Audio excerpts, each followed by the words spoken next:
What's up, Toronto? It is flooding out there. Are you dry? I hope so. Come on in, take a seat. Join me here at eBoss Live. We're at Entertainment 411, the place to be. Yes, you know, we are here in my bootleg studio in Ossington and Queen in Toronto, Ontario. Guys, we have a very special guest today. But before we start, just a quick intro. Again, if you're first-time joiner, first-time listener, first-time viewer, this is Entertainment 411, all things entertainment, all things actors, all things producers, casting directors, agents, the camera guy, the makeup artist. Everyone is important here. But more importantly, we get an inside personal feel for these people. We don't want to know necessarily just about what they're up to as far as jobs. We want to know about them, about human beings, them as human beings, and what they're up to, and what their likes are, and their dislikes, and what their dogs' names are, their cats. And without further ado, we have a cool cat joining us real quick. It is none other than the man himself. And if you don't know who he is, go read a book or watch a movie, okay? Go figure out your Canadian history. This is a Canadian legend and icon, entrepreneur, actor, writer, producer, connoisseur of all things vodka. Ladies and gentlemen, welcome to the stage, Mr. Dan Aykroyd. You know, Fareed, you're going to come on the road as my barker now. We'll travel together in intimate circumstances up into Northern Ontario. And we'll go in a bus together, and I'll do bars, and I'll do some, jamming with a little stand up, and you'll introduce me, because what a spectacular intro. Thank you so much. Thank you, sir. And you look extra dapper today. You got the top hat on, the sunglasses. I love it. Yeah, I've got the old Stetson of, for the act, and I got the Ray-Bans, and of course the tie. Amazing. And just in tribute, because I was working on publicizing my Audible book about the Blues Brothers called The Arc of Gratitude, My Journey as a Blues Brother. So I dressed for the part, and you guys are joining us here as we go through our media day. And this is my uniform today.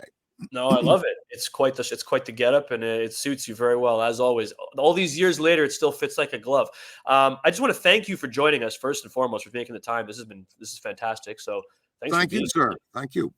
So, right off the bat, just to give you the little Coles note, as I mentioned, we always want to know what you're up to and what's going on, but we really want to get that feeling of who Dan is as a person, who Dan is behind the Ray-Bans, what Dan likes to do on his time off. And I mentioned you're inspiring to a lot of Canadians, because one thing about you is you're not just an actor. And a lot of people that watch this show are actors, especially aspiring actors like myself. But you're a writer, you're a producer, you create, you're the creator of Crystal Head vodka. You dabble in different things. So pull it out for me. Pull it out. Let's see the puppy right there. There's the mini. Oh, yes. Oh, see, a living head. Yes. Thank you. Go ahead. I know you guys see that on the shelves, but not a lot of people associate Dan Aykroyd with that. It's something we see on a regular. But so tell us what is your journey to becoming an actor? Please, just what was your journey? Your quick Coles note. I know it's a big one, but how did you become an actor? Well, like starting with back to your beginning of your question, who I am. Yeah, I'm a fortunate working actor who started out in Hull, Quebec, and Ottawa, and I've had so many breaks and worked with so many great people, and they've been formative for me. They've formed who I am as a person and as a professional. And as far as the journey as an actor, my parents perceived something in me when I was a kid, because I used to do voices of all the people on TV, and my dad handed me a hockey stick with the top of a hockey stick chopped off with a cord on the bottom and some tape on the top like a microphone. And they saw I had this voice or this capacity for voices and mimicry, and they sent me to improv classes when I was 12 years old in Ottawa. Wow. And started me on my path then, really. And then I went on to Second City and SNL, but it really started with my parents encouraging my little theatrical enjoyment of myself. Yeah, and what a journey that's been. So Second City alumni, of course, you've worked with some of the greatest, and another proud Canadian alumnus yourself, Mr. Dan Aykroyd. Here's a good question. It's more so about all the projects you've done, because you've done a lot of them, and I know it's pretty going to be hard for you to choose. But maybe what is your favorite project that you've worked on? Maybe the one that's closest to your heart, and why? Well, I've had a good range of fun. You know, you look at the House of Blues nightclubs and getting Yep. to jam with Little Richard and James Brown. Yep. The Blues Brothers movie, working with Murray. God, Spies Like Us was like a Bond movie, working over there in Morocco and Norway and England. You know, that was a great experience, great adventure.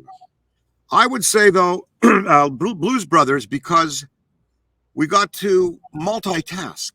Yeah. We got to write, record music, work with choreographer to dance, sang, lip synced, acted, and stunt drove. So we got to use all of those skills to give a composite performance. I did anyway, and John too. He didn't do too much driving, but all the rest of it he did do. Yeah. I was going to say, there's not a lot of shows like that where you live that character. You were one of the few people who lived your character. I feel like, it wasn't just a film. It was, like you said, you went and had nightclubs as the character. You went out as part of your act per se. I mean, kind of almost like an Andy Kaufman style of comedy where you took it outside of the world. Would you agree?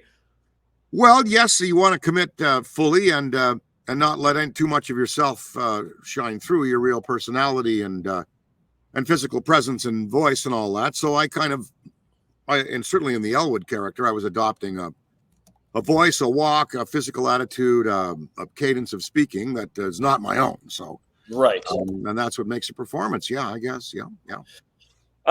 You mentioned John. Of course, he tragically passed. So I guess I'll ask you, like, what was maybe your fondest memory of John while you guys were working together? Oh, we had so many. We had wonderful. I had 8 years with Johnny, and we had wonderful times together, off camera and on. But I tell you, we were in New York. We were in Boston, and we were publicizing the Saturday Night Live. No, this was after Animal House. We were in Boston. Animal House had just come out. I was driving. We stopped at a stoplight. John got out, and on the corner there was an elementary school of 4 stories there. He got out. He went to the bottom window and knocked on it, and went all the way down the whole row of that first story. And people opened up the windows. Of course, they all recognized him from Animal House. They were yelling at him. He drove them into a frenzy. And then the floor above opened their windows, and the floor above. So there were 4 floors all howling at Johnny. Now that's the kind of fame you get when you're a demigod, you know. And I was fortunate to witness his charismatic magnetism with people many times, of course, even on stage with Blues Brothers when we were performing live. And I got to witness just his charisma, so many times, and we loved each other dearly. Yeah, and I mean, yeah, it's and he's created a legacy even for that short period. He was on Earth with us. Yeah, he was a very good actor, a great actor, and he made some really good pictures besides Blues Brothers and Animal House. Yeah. Mm-hmm.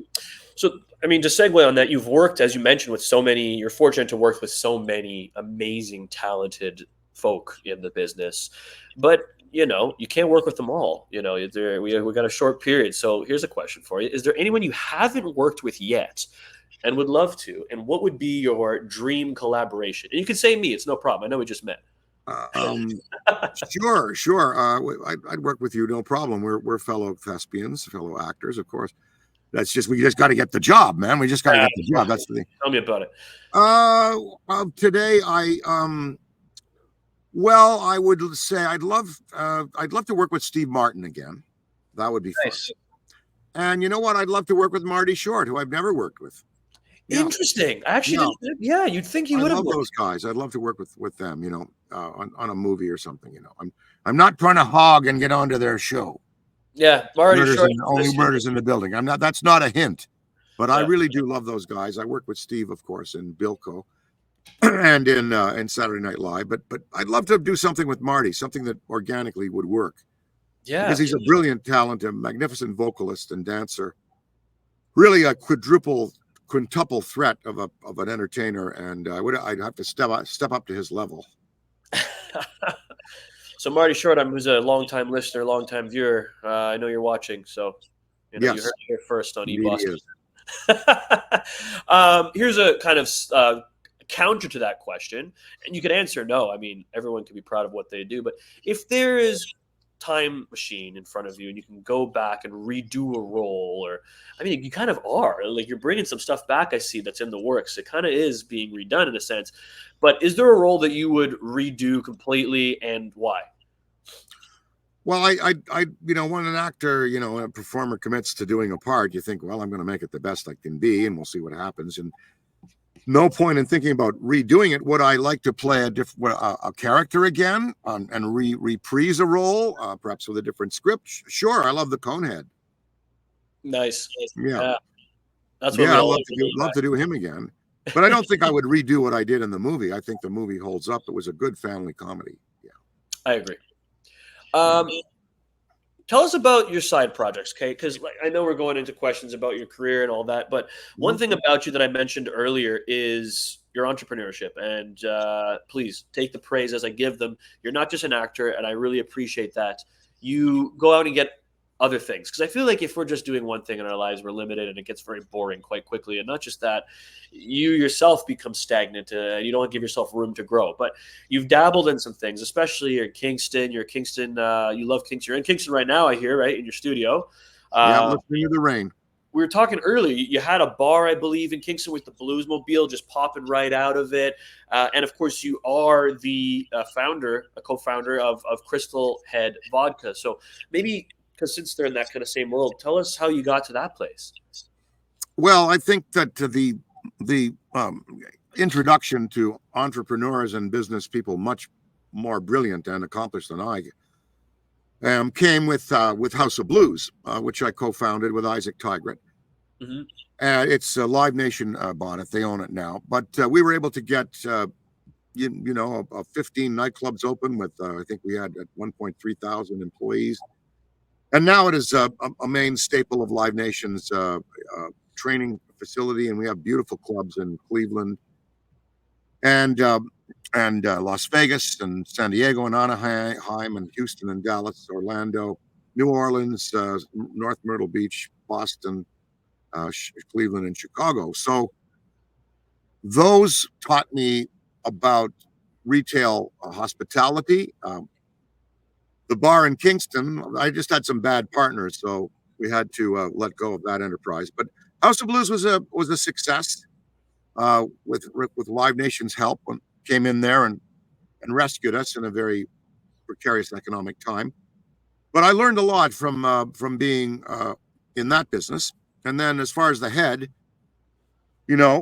I brought Patron into Canada with JP DeJoria, that brilliant entrepreneur. So I started with the tequila business in Canada, and then I looked at vodka and decided, that I didn't like what they put in vodkas. They add glyceride, sugar, and limonene to a lot of vodkas, and I wanted to do one that was stripped down and cleaned up. And now we have a hit vodka. We're in 78 countries around the world, and I like to go around the world and say it's Canadian. There you go. Absolutely. So, okay. Actors are just making it out in here. There's a lot of actors, as I mentioned, who is on the lookout. They're trying to dabble. They're trying to make headway. They're trying to do the things to get to the pinnacle, to the top, to have their own product, to have their own brand. What advice can you offer the youth, out there looking to, I don't know, make a name for themselves, a household name? What advice can you give to aspiring actors? Well, I would say to begin writing, because writers own the world. Yeah. I would say, if you can write parts for yourself. I would say that every actor out there should read John Lithgow's book, Drama.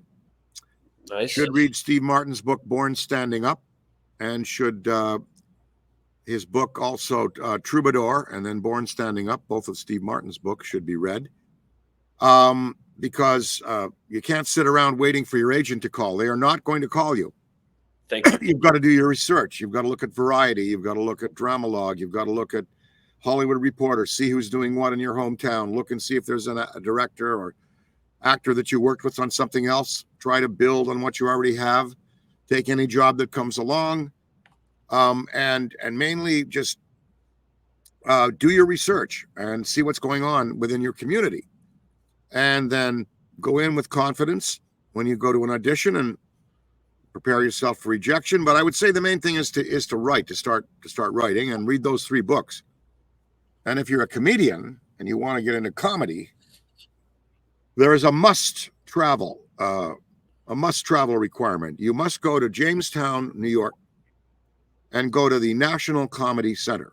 It is a museum of comedy that's unlike any in the world. And if you want to be a comedy writer, stand-up, sketch performer, produce sitcoms, produce comedy in any way, movies, whatever, an afternoon at that will be life-changing. The National Comedy Center in Jamestown, New York. There you go. Free advice with Dan Aykroyd. Make sure you guys write all that shit down. This is a perfect time to segue to one of our commercial breaks, and then we'll come right back. Speaking of not waiting for your agent to call, that is a big one for me. I always tell people how much you pay your agents, 15%, 20%, because they're supposed to do 15 to 20% of the work. You're responsible for the extra 75%. In fact, take it up to 90, so you're at 110, 120%. Sitting at the phone for your agent to call is the biggest mistake any actor can make. That's right. 100% agree with you, Dan, so thank you for echoing that. You bet.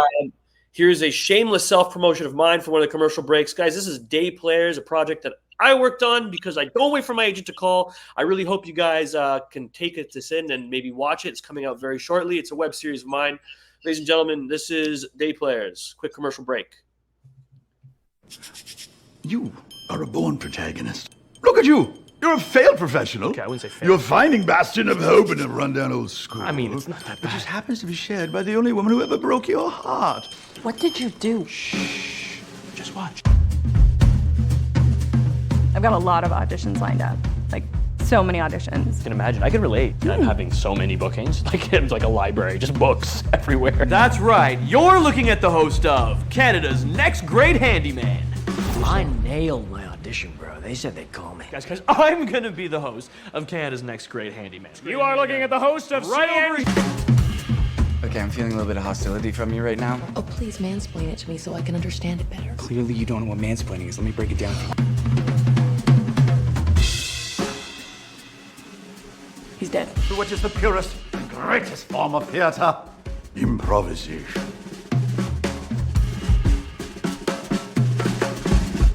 Told you I would eat you! I told you I would eat! Woo! Let's go! I cannot watch this anymore. This is agony.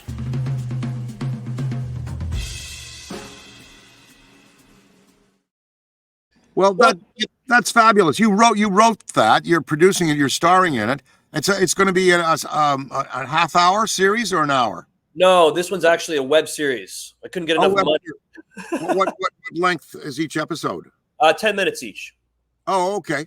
10 by 6. Yeah, thank you. Yeah, well, it's so great to explore that world of the working actor that's trying to figure it all out. Yeah, let's see. Yeah, congratulations, man. Good for you. See, No, you gotta write your ticket yourself. I appreciate that. Thank you so much. And I want to also mention a happy belated birthday to you, sir. July the 1st. Cheers. Yeah. Hey, let's pull your. Yes. Here we go. There we go. That's the right one. Look at that. Can you believe that 10 people will sit down and drink one of these at the campfire in the summer? It's a 1.75 liter. Please do it with 10 or more people. Yeah. But I see our happy little grinning skull. It's a living thing. That is a life-size bottle right there. Happy birthday, Dan, and thanks again for joining. Folks, if you have any questions for Dan, now's the time to ask because we're just about to wrap up here. We're going to ask a few more questions. But if you have questions yourself, please ask, and I'm sure Dan will be happy to answer. He will be happy to answer. So let's talk about, you mentioned you're doing a press tour right now. It's hence against the outfit. So tell us, what is on the up and ups for Mr. Aykroyd? What's going on? What should we be on the lookout for? Well, I'm going to do another season of The Unbelievable with History Channel on A&E. I love their interviewees. I love their research. And The Unbelievable treats such spectacular stories. And it's so much fun to do. So that's coming up. I've got a concert August 18th with the Blues Brothers Formal Classic Review. Nice. Brother T, who is the blood brother of John Belushi, will be there. And that is going to be at Joliet Prison for Blues Brothers fans in the Illinois area. Then we've got our ready-to-drink Crystal Head cocktails coming out in the can. Ooh. And they're excited. We've got a Cosmo, we've got an espresso, and a lemonade, I believe they're building. And those are really exciting and fun.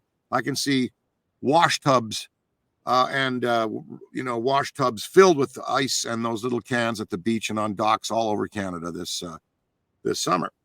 Are there going to be fun shaped cans or just going to be regular cans? They're just a regular can with our skull on there. But the thing is, again, it's our purity of manufacture for the alcohol, and then we pick the greatest flavors from a really great company in the States that's building it for us. So that's a good market to enter there. The small RTDs, they're going into stores and LCBO will have it and nice. Some grocery stores too.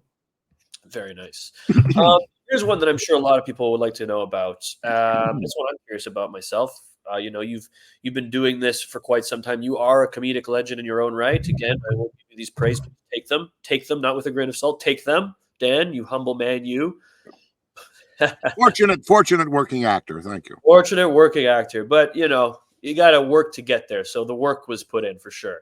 Yeah, I showed up. There you go. We all have mentors. Everyone who has people who help them along the way, along their journey. Who are your mentors and why? Starting in high school, Brady Long, my grade 12-13 teacher, who saved my latter high school career and brought me into his class. He was only about 10 years older than I was, so he brought me into his homeroom and kind of nurtured me and put me in plays and put us in and formed a great theater group in our high school in Ottawa. So him for sure, and then Lorne Michaels, of course, at Saturday Night Live, and then Ivan Reitman. Great talents like that. John Landis. Very nice. Yeah. We do have a question from the audience. I'm going to pull it up. It's a good one. I do like it. It is from a longtime listener. Hey, welcome back, Jonathan. Jonathan Apolitiv. With the growing film and TV industry in Canada, are you ever considering filming or making a project in Canada? Well, we are filming my on-camera work for The Unbelievable in Toronto. So I'm bringing work to a local crew there. I'm always happy to entertain working any place across Canada. I had a ball making the Avro Arrow movie in Winnipeg, story of our great airplane that was shut down by politics and the Americans and other reasons. Yeah, that was a fun show. We did that in Winnipeg, and I've always loved working in Toronto and Montreal. So sure, and I love working at home. Listen, I would do everything I do here in terms of movies and television if it were possible. Agreed. If we're possible, which is another segue. I'm just riding the segue here. I'm one of those mall cops right now. Here we go. What would you like to see, Dan, in the Canadian entertainment industry do differently in order for us to grow locally? I think to get out and encourage more high school theater, encourage more young writing programs, development of ideas, and really get younger people invested, and I think that although there's mixed views on this, municipalities and provinces should probably look at least some kind of schedule of tax abatement. There's two schools of thought. Some people say, what if you give tax abatement, then it hurts the town because services are not served, and when television or film comes into a community, it's short-lived, it's short-term. But I think figure out a formula there where governments can continue to subsidize creative work, and because sometimes private industry can't do so. So I think keep government involved, but let's take the taxpayers' money and turn it back so that artists are subsidized. Do you want to run for No. There's too many. I have too many lifestyle issues there to run for politics. I think you might fit right in with those, to be honest with you. Yeah, it's true these days. Yeah. Dan, we're wrapping up here soon. You have to go on to your next interview. Got a couple of left on the tour this evening. Yes. What are some things you want to leave us with? Is there anything you want to add that we should know about Mr. Dan Aykroyd? Any last final thoughts on your end? Well, just that I'm so grateful for everything that's happened throughout my career. Grateful for having been born in Canada. Grateful to be able to spend time up here. And again, I encourage young artists to read those books and get over to the National Comedy Center if you're into comedy. That is really the greatest center. You get a university course in 3 hours in world comedy, and it will change your life. It really will change your life. Thank you so much, Dan. Dan, you've been an absolute treat. You look the part. You talk the part. You walk the walk. You talk the talk. A lot of free advice that you can't find anywhere else other than here at eBoss. Look at this. Petra says, Ottawa loves you. I'll be back soon. There you go. Yes. And thanks again for joining us, Dan. And I hope you enjoyed the tour. Nice. Oh, thanks for doing this from Larissa. A lot of the viewers are showing some last minute gratitude and quiet listening here. So if you want to share that with everybody. Thank you. Thanks for having me on, Fareed. Yeah, no problem, Dan. It was a pleasure. Hey, ladies and gentlemen, this has been eBoss here at Entertainment 411. We are with none other than the comedy legend Dan Aykroyd, Blues Brothers, ghostwriter, creator of Crystal Head Vodka. Ladies and gentlemen, stay tuned for all his upcoming projects. I'm sure you guys know which they are. Probably already seen a couple of them in theaters. Ladies and gentlemen, this is all the time we had. We're going to throw it to our commercial break, and then we're going to be back later on this afternoon at 6:30 with a special casting director interview. This is Entertainment 411. Have a good night, ladies and gentlemen. Take care.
All right, can we throw me back on here?